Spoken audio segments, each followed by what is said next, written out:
ರಕ್ತ ರಾಜಕೀಯ ತನಿಖೆ ಮೇಲೆ ಜನಾರ್ದನ್ ರೆಡ್ಡಿ ಅನುಮಾನವನ್ನ ವ್ಯಕ್ತಪಡಿಸ್ತಾ ಇದ್ದಾರೆ. ಪ್ರಕರಣ ನಡೆದು ಇಷ್ಟು ದಿನ ಆದ್ಮೇಲೆ ಬಾಂಬ್ ಸ್ಕ್ವಾಡ್ ಬಂದಿದೆ. ರಿಪಬ್ಲಿಕ್ ಕನ್ನಡದಲ್ಲಿ ಜನಾರ್ದನ್ ರೆಡ್ಡಿ ಅವರ ಎಕ್ಸ್ಕ್ಲೂಸಿವ್ ಮಾತು. ಘಟನೆ ನಡೆದು ಇಷ್ಟು ದಿನ ಆದ್ಮೇಲೆ ಬಂದಿದ್ದಾರೆ. ಭರತ್ ರೆಡ್ಡಿ ಪರವಾಗಿ ಡಿಸಿಎಂ ಡಿಕೆ ಶಿವಕುಮಾರ್ ಅವರು ಮಾತಾಡ್ತಾರೆ. ಇದನ್ನೆಲ್ಲ ನೋಡಿದ್ರೆ ತನಿಖೆ ಮೇಲೆ ಅನುಮಾನ ಶುರುವಾಗಿದೆ ಅಂತ ಜನಾರ್ದನ್ ರೆಡ್ಡಿ ಹೇಳಿದ್ದಾರೆ. ಹಿಂಗಾಗಿ ನಾವು ಸಿಬಿಐ ತನಿಖೆಗೆ ಆಗ್ರಹಿಸ್ತಾ ಇದ್ದೇವೆ. ಸಿಬಿಐ ತನಿಖೆ ಆಗಬೇಕು ಅಂತ ರೆಡ್ಡಿ ಅವರು ಆಗ್ರಹಿಸ್ತಾ ಇದ್ದಾರೆ.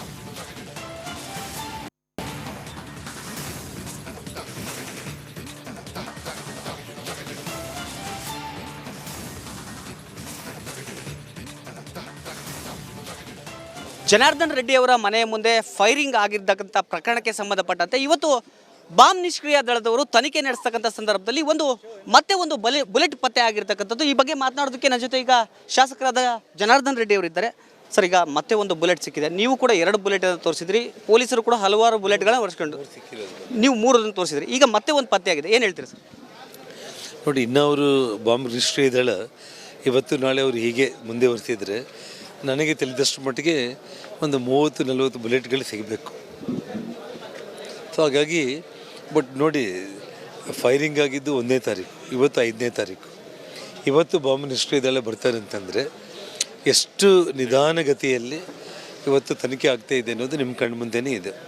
ಸೊ ಇದು ಸಂಪೂರ್ಣವಾಗಿ ಪೊಲೀಸರ ಒಂದು ವೈಫಲ್ಯ. ಆ ವೈಫಲ್ಯ ಆಗಲಿಕ್ಕೆ ಕಾರಣ ಡಿ ಕೆ ಶಿವಕುಮಾರ್ ಅವರು. ಕಾರಣ ಏನಂದರೆ, ಒಬ್ಬ ಕ್ರಿಮಿನಲ್ ಶಾಸಕನಿಗೆ ನಾವು ಬೆನ್ನಿಗೆ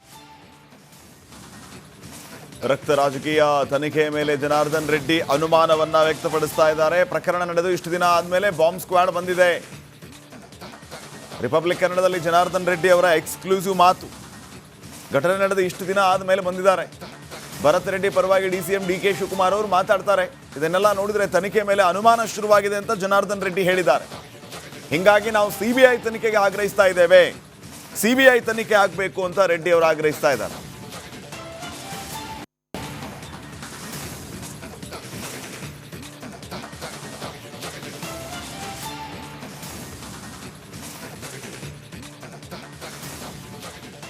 ಜನಾರ್ದನ್ ರೆಡ್ಡಿ ಅವರ ಮನೆಯ ಮುಂದೆ ಫೈರಿಂಗ್ ಆಗಿರ್ತಕ್ಕಂಥ ಪ್ರಕರಣಕ್ಕೆ ಸಂಬಂಧಪಟ್ಟಂತೆ ಇವತ್ತು ಬಾಂಬ್ ನಿಷ್ಕ್ರಿಯ ದಳದವರು ತನಿಖೆ ನಡೆಸ್ತಕ್ಕಂಥ ಸಂದರ್ಭದಲ್ಲಿ ಮತ್ತೆ ಒಂದು ಬುಲೆಟ್ ಪತ್ತೆ ಆಗಿರ್ತಕ್ಕಂಥದ್ದು. ಈ ಬಗ್ಗೆ ಮಾತನಾಡೋದಕ್ಕೆ ನನ್ನ ಜೊತೆ ಈಗ ಶಾಸಕರಾದ ಜನಾರ್ದನ್ ರೆಡ್ಡಿ ಅವರಿದ್ದಾರೆ. ಸರ್, ಈಗ ಮತ್ತೆ ಒಂದು ಬುಲೆಟ್ ಸಿಕ್ಕಿದೆ. ನೀವು ಕೂಡ 2 ಬುಲೆಟ್ ತೋರಿಸಿದ್ರಿ, ಪೊಲೀಸರು ಕೂಡ ಹಲವಾರು ಬುಲೆಟ್ಗಳನ್ನ ಹೊರಿಸ್ಕೊಂಡು ನೀವು 3 ತೋರಿಸಿದ್ರಿ. ಈಗ ಮತ್ತೆ ಒಂದು ಪತ್ತೆ ಆಗಿದೆ, ಏನು ಹೇಳ್ತೀರಿ ಸರ್? ನೋಡಿ, ಇನ್ನೂ ಅವರು ಬಾಂಬ್ ನಿಷ್ಕ್ರಿಯ ದಳ ಇವತ್ತು ನಾಳೆ ಅವರು ಹೀಗೆ ಮುಂದೆ ವರ್ತಿದ್ರೆ ನನಗೆ ತಿಳಿದಷ್ಟು ಮಟ್ಟಿಗೆ ಒಂದು 30-40 ಬುಲೆಟ್ಗಳು ಸಿಗಬೇಕು. ಸೊ ಹಾಗಾಗಿ ನೋಡಿ, ಫೈರಿಂಗ್ ಆಗಿದ್ದು 1ನೇ ತಾರೀಕು, ಇವತ್ತು 5ನೇ ತಾರೀಕು. ಇವತ್ತು ಬಾಂಬ್ ನಿಷ್ಕ್ರಿಯ ದಳ ಬರ್ತಾರೆ ಅಂತಂದರೆ ಎಷ್ಟು ನಿಧಾನಗತಿಯಲ್ಲಿ ಇವತ್ತು ತನಿಖೆ ಆಗ್ತಾ ಇದೆ ಅನ್ನೋದು ನಿಮ್ಮ ಕಣ್ಣು ಮುಂದೆನೇ ಇದೆ. ಸೊ ಇದು ಸಂಪೂರ್ಣವಾಗಿ ಪೊಲೀಸರ ಒಂದು ವೈಫಲ್ಯ. ಆ ವೈಫಲ್ಯ ಆಗಲಿಕ್ಕೆ ಕಾರಣ ಡಿ ಕೆ ಶಿವಕುಮಾರ್ ಅವರು. ಕಾರಣ ಏನಂದರೆ, ಒಬ್ಬ ಕ್ರಿಮಿನಲ್ ಶಾಸಕನಿಗೆ ನಾವು ರಕ್ತ ರಾಜಕೀಯ ತನಿಖೆ ಮೇಲೆ ಜನಾರ್ದನ್ ರೆಡ್ಡಿ ಅನುಮಾನವನ್ನ ವ್ಯಕ್ತಪಡಿಸ್ತಾ ಇದ್ದಾರೆ. ಪ್ರಕರಣ ನಡೆದು ಇಷ್ಟು ದಿನ ಆದ್ಮೇಲೆ ಬಾಂಬ್ ಸ್ಕ್ವಾಡ್ ಬಂದಿದೆ. ರಿಪಬ್ಲಿಕ್ ಕನ್ನಡದಲ್ಲಿ ಜನಾರ್ದನ್ ರೆಡ್ಡಿ ಅವರ ಎಕ್ಸ್ಕ್ಲೂಸಿವ್ ಮಾತು. ಘಟನೆ ನಡೆದು ಇಷ್ಟು ದಿನ ಆದ್ಮೇಲೆ ಬಂದಿದ್ದಾರೆ. ಭರತ್ ರೆಡ್ಡಿ ಪರವಾಗಿ ಡಿಸಿಎಂ ಡಿಕೆ ಶಿವಕುಮಾರ್ ಅವರು ಮಾತಾಡ್ತಾರೆ. ಇದನ್ನೆಲ್ಲ ನೋಡಿದ್ರೆ ತನಿಖೆ ಮೇಲೆ ಅನುಮಾನ ಶುರುವಾಗಿದೆ ಅಂತ ಜನಾರ್ದನ್ ರೆಡ್ಡಿ ಹೇಳಿದ್ದಾರೆ. ಹಿಂಗಾಗಿ ನಾವು ಸಿಬಿಐ ತನಿಖೆಗೆ ಆಗ್ರಹಿಸ್ತಾ ಇದ್ದೇವೆ.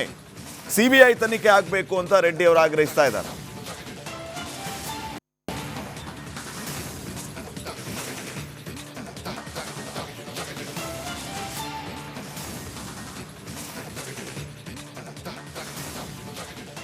ಜನಾರ್ದನ್ ರೆಡ್ಡಿ ಅವರ ಮನೆಯ ಮುಂದೆ ಫೈರಿಂಗ್ ಆಗಿರ್ತಕ್ಕಂಥ ಪ್ರಕರಣಕ್ಕೆ ಸಂಬಂಧಪಟ್ಟಂತೆ ಇವತ್ತು ಬಾಂಬ್ ನಿಷ್ಕ್ರಿಯ ದಳದವರು ತನಿಖೆ ನಡೆಸ್ತಕ್ಕಂಥ ಸಂದರ್ಭದಲ್ಲಿ ಮತ್ತೆ ಒಂದು ಬುಲೆಟ್ ಪತ್ತೆ ಆಗಿರ್ತಕ್ಕಂಥದ್ದು. ಈ ಬಗ್ಗೆ ಮಾತನಾಡೋದಕ್ಕೆ ನನ್ನ ಜೊತೆ ಈಗ ಶಾಸಕರಾದ ಜನಾರ್ದನ್ ರೆಡ್ಡಿ ಅವರಿದ್ದಾರೆ.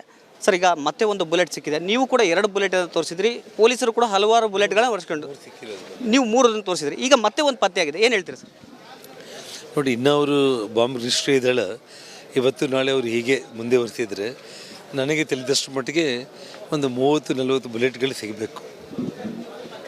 ಸೊ ಹಾಗಾಗಿ ನೋಡಿ, ಫೈರಿಂಗ್ ಆಗಿದ್ದು 1ನೇ ತಾರೀಕು, ಇವತ್ತು 5ನೇ ತಾರೀಕು. ಇವತ್ತು ಬಾಂಬ್ ನಿಷ್ಕ್ರಿಯ ದಳ ಬರ್ತಾರೆ ಅಂತಂದರೆ ಎಷ್ಟು ನಿಧಾನಗತಿಯಲ್ಲಿ ಇವತ್ತು ತನಿಖೆ ಆಗ್ತಾ ಇದೆ ಅನ್ನೋದು ನಿಮ್ಮ ಕಣ್ಣು ಮುಂದೆನೇ ಇದೆ. ಸೊ ಇದು ಸಂಪೂರ್ಣವಾಗಿ ಪೊಲೀಸರ ಒಂದು ವೈಫಲ್ಯ. ಆ ವೈಫಲ್ಯ ಆಗಲಿಕ್ಕೆ ಕಾರಣ ಡಿ ಕೆ ಶಿವಕುಮಾರ್ ಅವರು. ಕಾರಣ ಏನಂದರೆ ಒಬ್ಬ ರಕ್ತ ರಾಜಕೀಯ ತನಿಖೆಯ ಮೇಲೆ ಜನಾರ್ದನ್ ರೆಡ್ಡಿ ಅನುಮಾನವನ್ನ ವ್ಯಕ್ತಪಡಿಸ್ತಾ ಇದ್ದಾರೆ. ಪ್ರಕರಣ ನಡೆದು ಇಷ್ಟು ದಿನ ಆದಮೇಲೆ ಬಾಂಬ್ ಸ್ಕ್ವಾಡ್ ಬಂದಿದೆ. ರಿಪಬ್ಲಿಕ್ ಕನ್ನಡದಲ್ಲಿ ಜನಾರ್ದನ್ ರೆಡ್ಡಿ ಅವರ ಎಕ್ಸ್ಕ್ಲೂಸಿವ್ ಮಾತು. ಘಟನೆ ನಡೆದು ಇಷ್ಟು ದಿನ ಆದಮೇಲೆ ಬಂದಿದ್ದಾರೆ. ಭರತ್ ರೆಡ್ಡಿ ಪರವಾಗಿ DCM DK ಶಿವಕುಮಾರ್ ಅವರು ಮಾತಾಡ್ತಾರೆ. ಇದನ್ನೆಲ್ಲ ನೋಡಿದ್ರೆ ತನಿಖೆ ಮೇಲೆ ಅನುಮಾನ ಶುರುವಾಗಿದೆ ಅಂತ ಜನಾರ್ದನ್ ರೆಡ್ಡಿ ಹೇಳಿದ್ದಾರೆ. ಹಿಂಗಾಗಿ ನಾವು CBI ತನಿಖೆಗೆ ಆಗ್ರಹಿಸ್ತಾ ಇದ್ದೇವೆ. CBI ತನಿಖೆ ಆಗಬೇಕು ಅಂತ ರೆಡ್ಡಿ ಅವರು ಆಗ್ರಹಿಸ್ತಾ ಇದ್ದಾರೆ.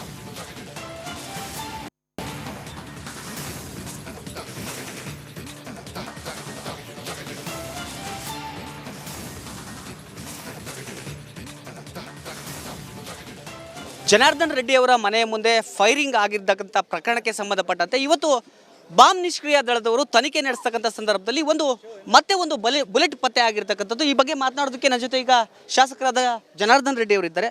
ಸರ್, ಈಗ ಮತ್ತೆ ಒಂದು ಬುಲೆಟ್ ಸಿಕ್ಕಿದೆ. ನೀವು ಕೂಡ 2 ಬುಲೆಟ್ ತೋರಿಸಿದ್ರಿ, ಪೊಲೀಸರು ಕೂಡ ಹಲವಾರು ಬುಲೆಟ್ಗಳನ್ನ ಹೊರಿಸ್ಕೊಂಡು ನೀವು 3 ತೋರಿಸಿದ್ರಿ. ಈಗ ಮತ್ತೆ ಒಂದು ಪತ್ತೆ ಆಗಿದೆ, ಏನು ಹೇಳ್ತೀರಿ ಸರ್? ನೋಡಿ, ಇನ್ನೂ ಅವರು ಬಾಂಬ್ ನಿಷ್ಕ್ರಿಯ ದಳ ಇವತ್ತು ನಾಳೆ ಅವರು ಹೀಗೆ ಮುಂದುವರಿಸಿದರೆ ನನಗೆ ತಿಳಿದಷ್ಟು ಮಟ್ಟಿಗೆ ಒಂದು 30-40 ಬುಲೆಟ್ಗಳು ಸಿಗಬೇಕು. ಸೊ ಹಾಗಾಗಿ ಬಟ್ ನೋಡಿ, ಫೈರಿಂಗ್ ಆಗಿದ್ದು 1ನೇ ತಾರೀಕು, ಇವತ್ತು 5ನೇ ತಾರೀಕು. ಇವತ್ತು ಬಾಂಬ್ ನಿಷ್ಕ್ರಿಯ ದಳ ಬರ್ತಾರೆ ಅಂತಂದರೆ ಎಷ್ಟು ನಿಧಾನಗತಿಯಲ್ಲಿ ಇವತ್ತು ತನಿಖೆ ಆಗ್ತಾ ಇದೆ ಅನ್ನೋದು ನಿಮ್ಮ ಕಣ್ಣು ಮುಂದೆನೇ ಇದೆ. ಸೊ ಇದು ಸಂಪೂರ್ಣವಾಗಿ ಪೊಲೀಸರ ಒಂದು ವೈಫಲ್ಯ. ಆ ವೈಫಲ್ಯ ಆಗಲಿಕ್ಕೆ ಕಾರಣ DK ಶಿವಕುಮಾರ್ ಅವರು.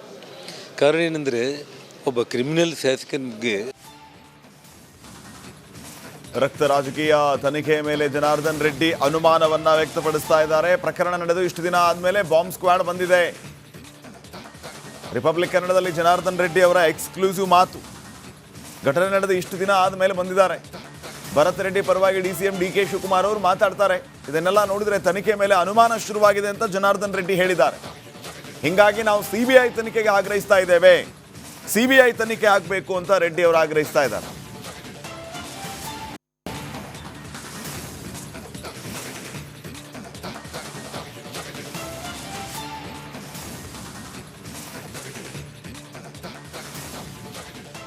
ಜನಾರ್ದನ್ ರೆಡ್ಡಿ ಅವರ ಮನೆಯ ಮುಂದೆ ಫೈರಿಂಗ್ ಆಗಿರ್ತಕ್ಕಂಥ ಪ್ರಕರಣಕ್ಕೆ ಸಂಬಂಧಪಟ್ಟಂತೆ ಇವತ್ತು ಬಾಂಬ್ ನಿಷ್ಕ್ರಿಯ ದಳದವರು ತನಿಖೆ ನಡೆಸ್ತಕ್ಕಂಥ ಸಂದರ್ಭದಲ್ಲಿ ಮತ್ತೆ ಒಂದು ಬುಲೆಟ್ ಪತ್ತೆ ಆಗಿರ್ತಕ್ಕಂಥದ್ದು. ಈ ಬಗ್ಗೆ ಮಾತನಾಡೋದಕ್ಕೆ ನನ್ನ ಜೊತೆ ಈಗ ಶಾಸಕರಾದ ಜನಾರ್ದನ್ ರೆಡ್ಡಿ ಅವರು ಇದ್ದಾರೆ.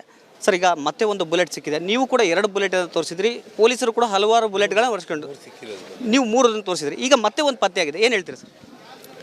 ನೋಡಿ, ಇನ್ನೂ ಅವರು ಬಾಂಬ್ ನಿಷ್ಕ್ರಿಯ ದಳ ಇವತ್ತು ನಾಳೆ ಅವರು ಹೀಗೆ ಮುಂದುವರಿಸಿದರೆ ನನಗೆ ತಿಳಿದಷ್ಟು ಮಟ್ಟಿಗೆ ಒಂದು 30-40 ಬುಲೆಟ್ಗಳು ಸಿಗಬೇಕು. ಸೊ ಹಾಗಾಗಿ ಬಟ್ ನೋಡಿ, ಫೈರಿಂಗ್ ಆಗಿದ್ದು 1ನೇ ತಾರೀಕು, ಇವತ್ತು 5ನೇ ತಾರೀಕು. ಇವತ್ತು ಬಾಂಬ್ ನಿಷ್ಕ್ರಿಯ ದಳ ಬರ್ತಾರೆ ಅಂತಂದರೆ ಎಷ್ಟು ನಿಧಾನಗತಿಯಲ್ಲಿ ಇವತ್ತು ತನಿಖೆ ಆಗ್ತಾ ಇದೆ ಅನ್ನೋದು ನಿಮ್ಮ ಕಣ್ಣು ಮುಂದೆನೇ ಇದೆ. ಸೊ ಇದು ಸಂಪೂರ್ಣವಾಗಿ ಪೊಲೀಸರ ಒಂದು ವೈಫಲ್ಯ. ಆ ವೈಫಲ್ಯ ಆಗಲಿಕ್ಕೆ ಕಾರಣ DK ಶಿವಕುಮಾರ್ ಅವರು. ಕಾರಣ ಏನಂದರೆ, ಒಬ್ಬ ಕ್ರಿಮಿನಲ್ ಶಾಸಕನಿಗೆ ನಾವು